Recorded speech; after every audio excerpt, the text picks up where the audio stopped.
2:5, 2 Basics is based on a verse of Scripture that describes how Jesus grew up. It's Luke 2:52. It says that Jesus grew in wisdom and stature and favor with God and man. There are ultimately three principles that bubble up from that passage.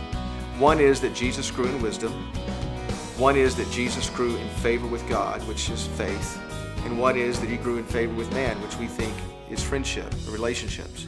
So our curriculum is basically built around three principles, three anchors.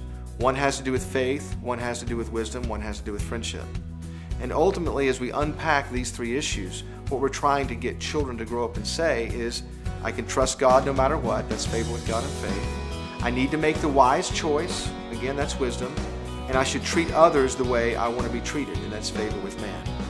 So it's important to understand as you unpack this curriculum that every week we're going to be focusing in on one of those three issues. We may use 150 Bible stories to surface the issues. We package it in context of biblical virtues, but it really does come back to one of these three issues. And we know that this curriculum may be harder than other curriculums because we're going to push at certain values that we think are critical in the development of a child.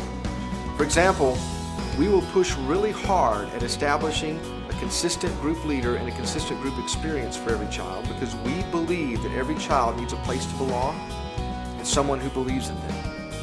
And as we unpack the large group production, there will be some elements and components that we push to the edge because we want to create a relevant experience for kids so that their imaginations can be engaged when it comes to who God is and what His truth is about. And there's another very important part of this curriculum that we don't want you to miss. In the context of the curriculum, we've designed an entire section that is called Family Production because we hope that every church, either several times a year, once a month, or once a week, will create a shared experience for parents and kids so that ultimately you make a philosophical decision that what happens at home is just as, if not more important than what happens at church.